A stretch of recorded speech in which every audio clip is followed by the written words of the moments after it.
Hablaremos hoy de algunas herejías medievales, concretamente de los apostolici y del frate Dolcino.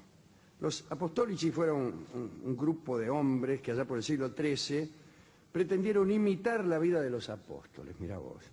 Se hacían llamar los pobres de Cristo y andaban por el norte de Italia. Se trataba de uno de los grupos que practicaban la incompatibilidad entre la posesión de bienes materiales y la salvación. Si vos tenés bienes materiales, infierno. Hubo muchos de estos grupos, todos combatidos por la Iglesia, naturalmente, imagínense. Hacían caso a las teorías de Joaquín de Fiore, que era un hombre que tenía un monasterio propio y allí se dedicaba a ejercicios espirituales y a escribir. Decía que la cristiandad tendía a dividir la historia en dos, parecida a la división bíblica, ¿no? Un Viejo Testamento y un Nuevo Testamento. Según la visión de Fiore, había todavía otra división más. Las primeras dos eran esas, ¿no? Las del Nuevo y el Viejo Testamento. Y la tercera era una que iba a empezar, decía de Fiore. Siempre se dice, ¿no?, que hay un periodo que está por empezar. Es común entre cierta clase de profetas creer que los periodos decisivos son inminentes. Y está bien, es muy inteligente esto. Si faltara mucho para el fin del mundo, ¿para qué nos vamos a estar haciendo problemas ahora? El asunto es cuando el fin del mundo es mañana o pasado. Y por ahí te agarra sin arrepentir. Entonces la gente se arrepiente mucho más cuando sabe que el fin del mundo está próximo. Obvio. Arrepiéntanse, que puede ser mañana el fin del mundo. Oh, chido, vamos a arrepentir. Ahora si usted dice, mira, el fin del mundo va a ser dentro de 1000 años, ¿qué me importa? Dice, bueno. Muy bien, el caso es que de Fiore decía que el mundo iba a terminar o que allá por el año 1260. Él pretendía una espiritualización progresiva de los hombres y sus doctrinas eran influidas por los valdenses. Los valdenses son los que seguían a Pedro Baldo, hemos hablado muchas veces de ellos. Bueno, había otros que decían también que iba a empezar, que no iba a haber fin del mundo, sino que iba a empezar una tercera edad en donde se iban a derrumbar las posesiones terrenales. Y esto irritaba mucho a los poderosos, casi más los irritaba esto que el fin del mundo. Y para los que adhirieron a esta visión, bueno, las cosas se empezaron a poner difíciles. Estaban los franciscanos, que decían que iba a venir una era del Espíritu Santo, y bueno, aquí empieza la charla. Otros que adoptaron esta visión, esta de que va a venir una tercera edad, donde los pobres y los ricos, etcétera, etcétera, fueron los apostolici, los niatos de los que vamos a hablar hoy. Este grupo se fundó en 1260, lo fundó Gerardo Segarelli, pero bueno, el año 1260 era justamente aquel en que se había pronosticado el fin del mundo, o el comienzo de una nueva era, según quién. Bueno, pasó el año 1260 y no sucedió nada, ¿no? Algunos suponían que el Espíritu Santo había descendido, que había empezado una tercera era, pero que las señales iban a aparecer de a poco. Otros decían que había un pequeño atraso, pero que era inminente que empezara una nueva era o que terminara el mundo, yo qué sé. En ese ambiente, Segarelli empezó a predicar sus creencias. Fundó los apostolici justamente en ese año en que algo debía producirse. Tuvieron mucha aceptación. Todo el mundo decía, bueno, tienen razón, especialmente los pobres. Bueno, los que tienen bienes se van al infierno, en cambio nosotros que no tenemos nada, etcétera. Pero las autoridades eclesiásticas los excomulgaron a todos. Segarelli, sin embargo, continuó predicando esta doctrina, pero en el año 1300 lo quemaron en Parma para que aprendiera. Los apostolici siguieron en la clandestinidad. Imagínense, si te queman al jefe, es mejor, como decíamos al principio del programa, la clandestinidad. Y continuaron creyendo en secreto. Pero vino un tipo como sucesor de Segarelli y era el frate Dolcino. Era hijo de un sacerdote de Novara Aprendió a conocer las cosas santas en la iglesia de San Michele. La madre dicen que lo alzaba para que pudiera tocar la figura de los santos, ¿no? 3 veces por día Dolcino veía pasar a los franciscanos, que eran encargados de mendigar pan de puerta en puerta, y muchas veces lo seguía. Cantaba con los frailes, lo dejaban tocar la campana, salía a manguear con ellos, todas esas alegrías.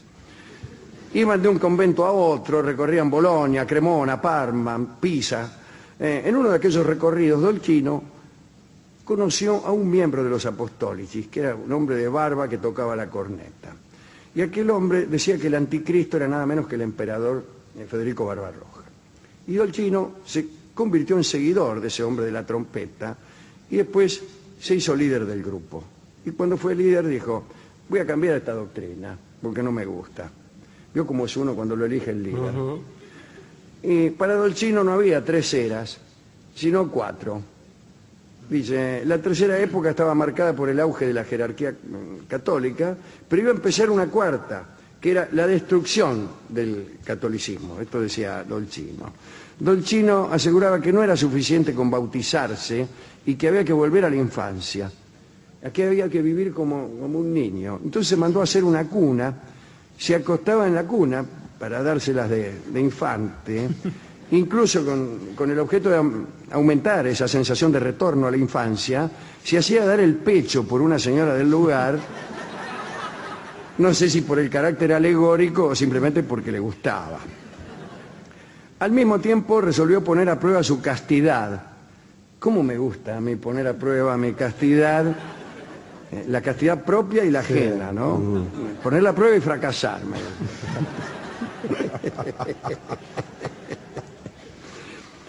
Bueno, le suplicó entonces a una mujer que le prestara la hija para que se acostara completamente desnuda al lado de él, para probar su castidad. Claro. No se me había ocurrido.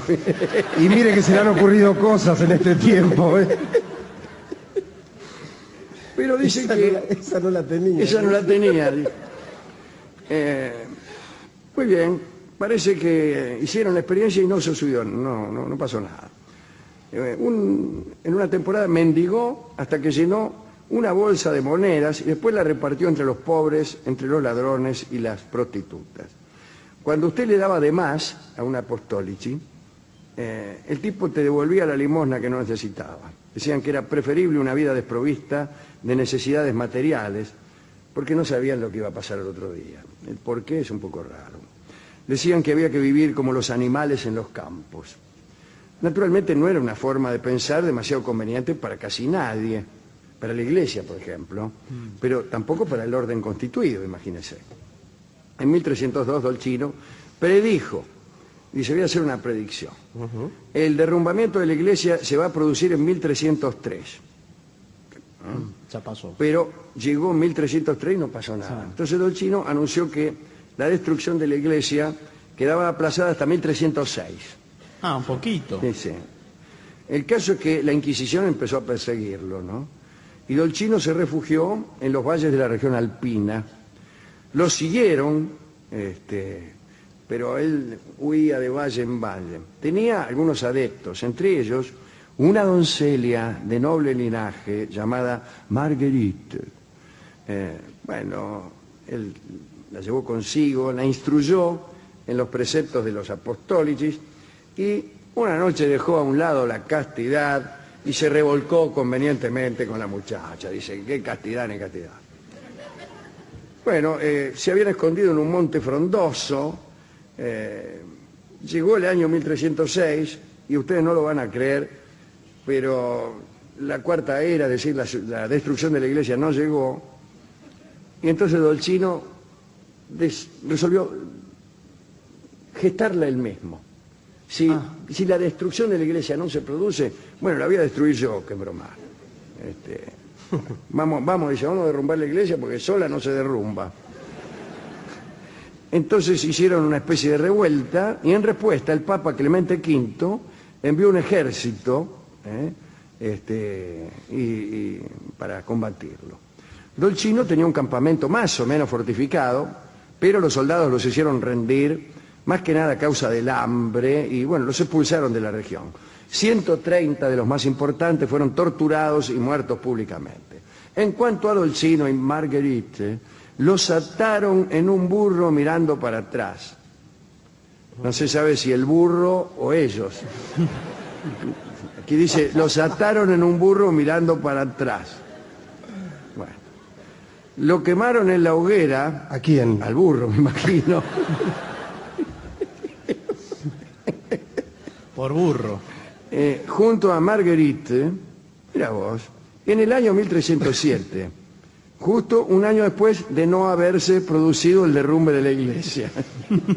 ¿Qué le dije? Este año de 1307 es, me parece a mí, el año en que fueron quemados también los templarios. Entre ellos el último de sus gran maestre. el gran maestre Jacques de Molay, que maldijo a todos los que lo estaban quemando.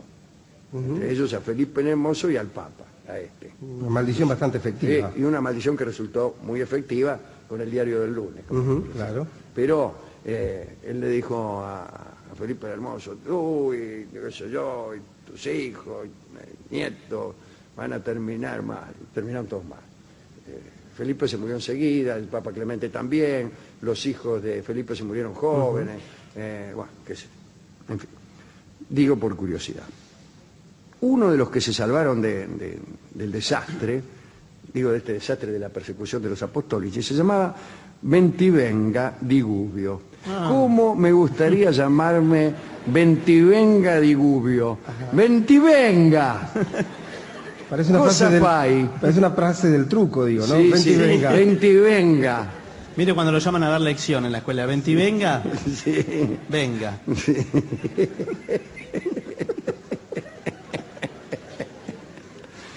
Bueno, Bentivenga trató de organizar un grupo de apostólicis entre los frailes franciscanos. Enseñaba que aquel que hubiera recibido el Espíritu Santo en su corazón ya no tenía que obedecer ninguna ley civil. Bueno, Bentivenga no tardó en ser condenado. Lo confinaron a un convento de por vida. Tuvo suerte, por lo menos no lo quemaron. El exterminio de los apostólicis fue total. El movimiento desapareció por completo, pese a que fue una de las herejías más populares de la Edad Media. Yo digo que el modo violento de combatir ciertos anarquismos como este ya pasó de moda, ¿no?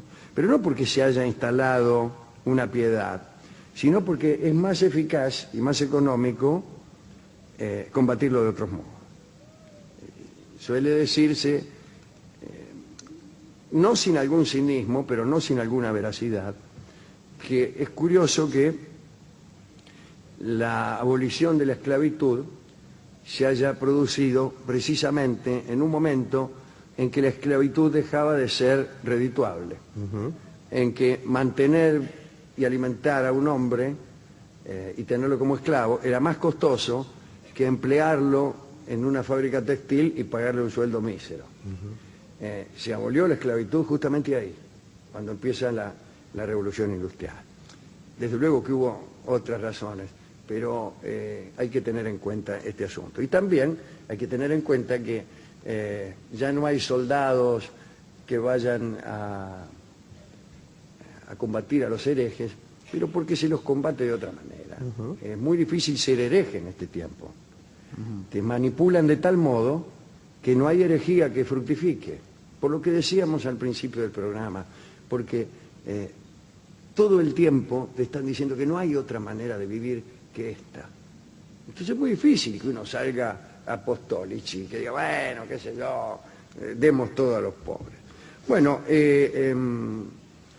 ¿a quién quiere dedicar esta historia de fines del mundo que nos llegan, de destrucción de la iglesia que nos llega y finalmente de cierta justicia que tampoco llega?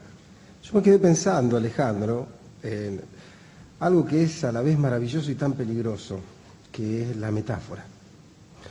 Digo, la metáfora, por un lado, abre las puertas de la poesía. Como la poesía es eso, es una permanente metáfora y es algo maravilloso, pero cuando la metáfora no es entendida, se vuelve algo psicótico. Y estaba pensando en creer que algunas frases del Cristo, digamos que eran metafóricas, por ejemplo, que era más difícil que entrar un rico al reino de los cielos, que pasar un camello por el ojo de una cerradura, quería decir que aquellos que necesariamente tuvieran plata iban a ir al infierno, que esto de para entrar al cielo hay que volverse como un niño, quería decir que había que hacerse una cunita y entrar allí. Claro, claro. Entonces digo, guarda con esta diferencia entre Es la una, poesía. es una psicosis esa. Exactamente. Que justamente usted que es psicólogo sabe que una de las peores señales es que un tipo No metaforiza. no metaforice en absoluto. Y quería dedicarse a que me da esta oportunidad. Usted dijo esto de tener un periodo que está siempre por empezar. Digamos, aquellos que hacen de su vida un acto pasional en el cual siempre hay algo que potencialmente está por empezar. Está bien. En los grandes amores, uno, si tiene suerte, siente que todos los días son el primero. Como algunos que trabajan con nosotros y que a veces nos vienen a visitar. Yo le decía a nuestro querido compañero Lucas, que está hoy aquí, pero siempre venía y preguntaba, che, qué sé yo, tal cosa. Digo, pero vos estás siempre el primer día. Bueno, pero es extraordinario en un amor estar siempre el primer día. O sea, siempre que haya no una repetición de ese primer día. Sí, si no es el día de la marmota, digamos, como la película, claro, ¿se acuerda? exactamente. Sino que cada día sea distinto y en ese sentido sea el primero. Hemos ido a la discoteca. Es el primer día del discotecario siempre. Sí, también. siempre también. Y le dijimos, le explicamos todo esto y él nos dijo que en realidad él era más pobre que todo el mundo y que Iba a ir al cielo por eso antes que nadie. iba a ir al cielo, estaba seguro que iba a ir al cielo antes que nadie, y de ahí en el cielo a tipos que no le habían prestado 500 pesos los iba a disfrutar porque esos se iban a ir al infierno. Ajá. Después me pidió 500 pesos y me dio esta zambita de Atahualpa Yupanqui que se llama La Pobrecita, que no está mal para ilustrar una historia en que los pobres eran objeto de polémica teológica. Bueno, hablaremos de un asunto de los tiempos de la conquista. Juan Ortiz era un soldado sevillano que pertenecía a la tropa de Pánfilo de Narváez antes del desastre de 1528, aquel naufragio famoso, cuando Narváez murió en las costas de Texas. Narváez había participado también en la conquista de México, había sido amigo y enemigo de Cortés, y en este naufragio participó, padeció también este naufragio nuestro amigo Álvar Núñez Cabeza de Vaca. Pero este soldado Ortiz, en una expedición al interior, que poco después se llamó Bahía de Tampa, Juan Ortiz se había separado de los expedicionarios. Esto era antes del naufragio. Bajaron algunos tipos, entre ellos Juan Ortiz. Bueno, él se separó de los expedicionarios y fue capturado por los indios del cacique Usita. Él y 3 más. Por entonces Ortiz tenía 18 años. El cacique Usita odiaba a los españoles. Los odiaba con cierta razón. La madre del cacique había sido echada a los perros y devorada por los mismos. A él le habían cortado la nariz y entonces, claro, tenía una cierta inquina contra los españoles. En realidad había sido el propio Pánfilo de Narváez el que le había cortado la nariz. Así que cuando el cacique Usita tuvo a los cuatro españoles en su poder, descargó sobre ellos su ira. Una noche el cacique mandó hacer una gran fiesta y fue enviando a los españoles desnudos, uno por uno, a una especie de arena improvisada. Allí los arqueros le disparaban flechas, tratando de no alcanzarlo en las partes vitales para producirles una agonía duradera. Bueno, el cuarto que salió al ruedo fue Juan Ortiz. Quiere decir que los otros 3 o ya estaban finados o en la mencionada agonía. La esposa del cacique y 3 de sus hijas, o sus 3 hijas, se condolieron de este chico viéndolo tan joven, recordemos que tenía 18 años, y fueron a suplicarle al cacique que le perdonara la vida y que en todo caso lo dejaran como esclavo. El cacique perdonó, pero se ocupó de que la vida de Ortiz fuera una continua serie de tormentos. Entre otros suplicios ideados por el cacique, había uno que consistía en hacerlo correr de sol a sol. Lo hacían correr. Había un grupo de arqueros también que lo vigilaba y si el tipo dejaba de correr, lo ensartaban allí mismo. Bueno, el soldado Ortiz iba soportando el trato con enorme entereza y el cacique inventó otro tormento. Lo mandó quemar. Y así Ortiz estuvo durante un buen rato en una especie de parrilla hasta que una vez más las hijas del cacique intercedieron. Según la crónica, lo sacaron del fuego, ya medio asadito, y quedaba lástima verlo, bueno, naturalmente. Tan pronto sanó, curado por las mujeres, el cacique lo mandó a realizar otra tarea difícil. Ordenó que fuese todas las noches a cuidar el cementerio, a fin de que las fieras no se llevasen a los muertos para devorarlos. Esa era una tarea especialmente difícil porque aquellos indios no enterraban a los muertos, sino que los dejaban ahí nomás. Bueno, una noche Ortiz se quedó dormido y ahí cuando se despertó le faltaba un muerto, le faltaba. Los contó a todos y vio que le faltaba uno. Vio huellas de un puma, siguió aquella huella y en medio del monte oyó el ruido de la fiera royendo huesos. Vio que el puma come con ruido. Ortiz se acercó más, le tiró una lanza que usaba para cuidar y le acertó justo. El puma murió, entonces Ortiz recuperó lo que quedaba del finao y se presentó en el pueblo con el finao y el puma muerto. Esa hazaña le valió para ganar un poco de respeto y su vida mejoró. Pero el cacique no descansaba en su venganza y decidió terminar de una vez por todas con Ortiz.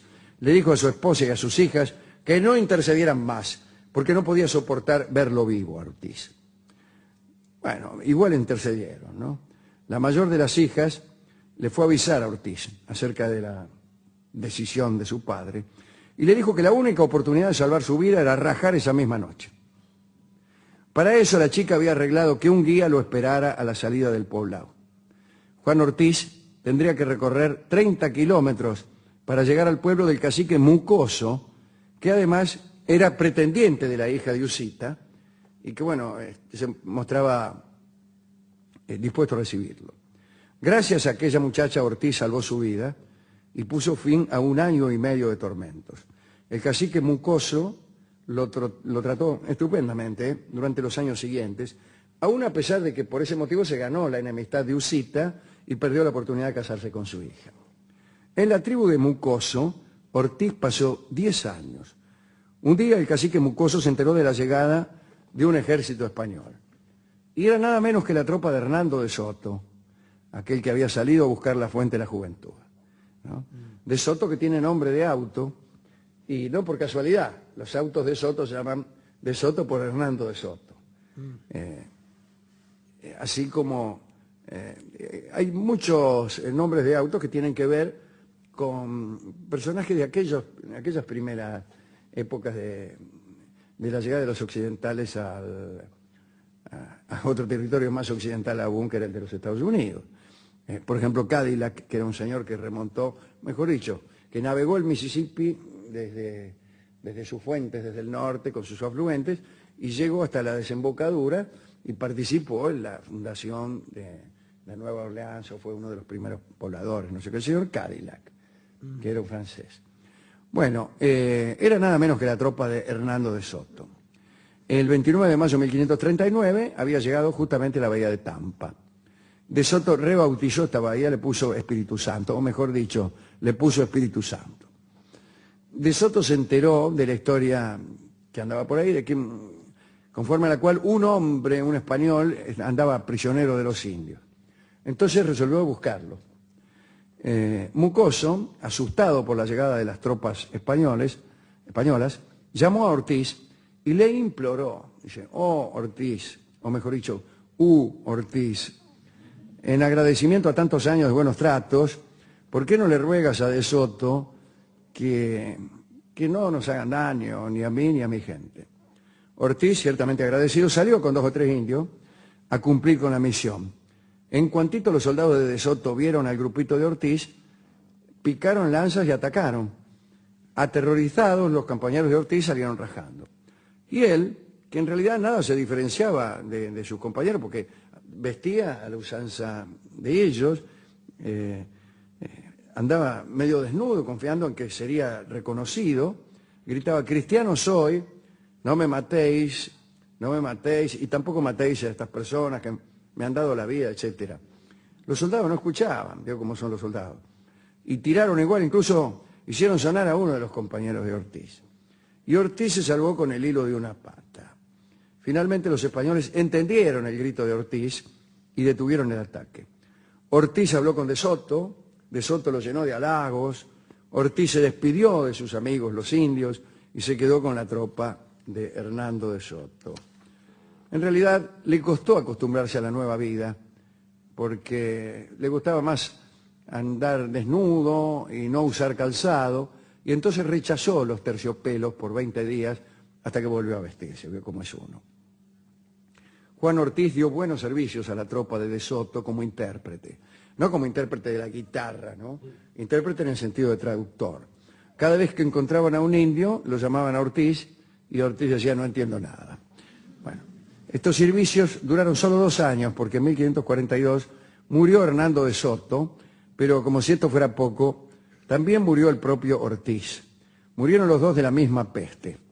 Ortiz tenía 32 años de edad. Bueno, es una linda historia, ¿eh? Es una linda historia. Habría que dedicárselo a Ortiz, que fue agradecido, ¿no? Es difícil encontrar un conquistador agradecido. Hemos ido a la discoteca, le hemos contado esta historia con lujo de detalles al discotecario, que se le hizo repetir varias veces, y él dijo que él en verano también andaba desnudo Pero que se quedó con ese detalle. por la casa, porque después de todo él en su casa hacía lo que quería, y ahí habló media hora respecto a ese asunto, a su soberanía. Pero nadie le dijo nada de por qué se siente bueno, aludido pero por él cada habla de cosa. lo que le interesa. Finalmente, me dio una milonga que va a cantar Victoria Morán y que se llama Será él, con signo de pregunta. ¿Será él?